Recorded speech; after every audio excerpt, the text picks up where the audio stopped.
So I was bored and/or avoiding my work, and I wanted to speedrun something.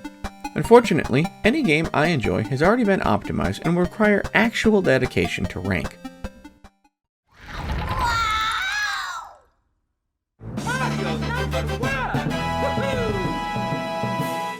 I'm not about that.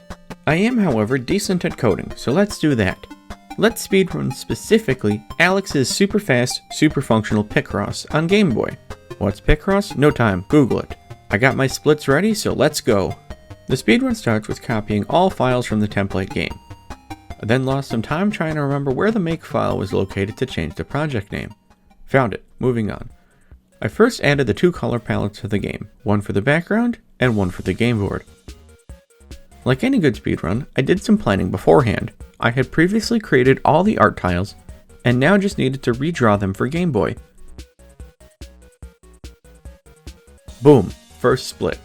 Next up, I needed to get the game board to display on Game Boy. Draw the map tiles and delete some extra code and boom. Uh-oh, the game board displays that the background isn't supposed to be gray. I ended up losing some time here because I had to manually set all background tiles to use color palette number 2. And we hit the second split at 12 minutes and 33 seconds. In the next split, I needed to create essentially what is the player. This is the object that indicates which tile is selected on the board. Once again, I lost time here as I misremembered the size of the tiles. While the tiles are 8x8, the art itself is actually... With this now correctly displaying in the game, I worked on implementing movement. The rest of the split goes well as I quickly add the code to support board wrapping. Going off the sides will teleport the indicator to the opposite side of the board. 22:05? Could be a little better, but it's not a run killer. Split 4 consists of one of the biggest time losses in the entire run. Unlike the original background art, I did not plan out the design of the puzzle beforehand. I first try and create whatever this is before trying 3 other designs. A car, a cookie, and a trophy. I finally decide on the cookie and attempt to copy the tiles into the game before realizing that this step was only for me and it does not display the same way in the game. Ugh. This split ends at 27:28. Wait, that only took 5 minutes to create the art? That felt like it took forever. You would not believe how unbelievably stressful it is to have the timer constantly running on screen. Anyways, split number 5 consists of getting the puzzle to display on the Game Boy. Other than that, there's little to talk about here, just a bunch of variables and a small loop, and that's all that's needed to display the puzzle on the Game Boy. With that out of the way, it's time for lives. It's no fun with infinite lives, so I got to work on the heart tiles. Well, it works, but the art is flipped. Flip 2 numbers in the code and that's a split. Could have been better, but it was pretty clean otherwise.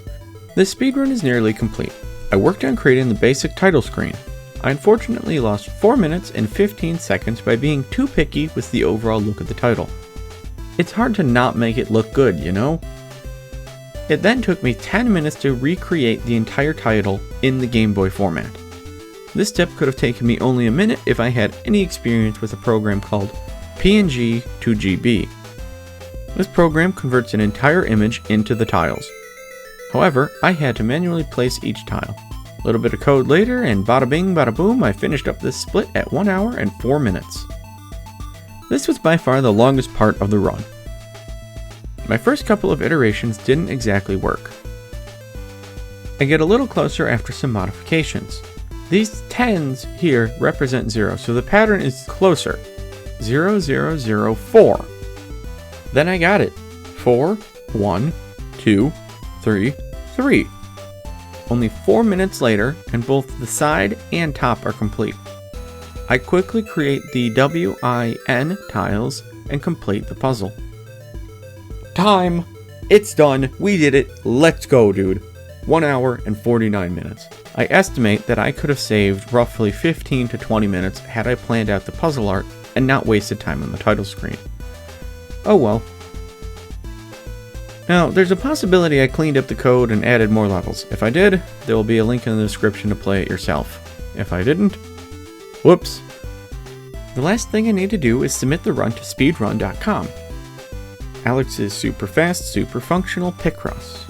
No results. Huh. Guess that's a world record. Neat. Well, that's all I got today. I'll catch you guys next time. Adios.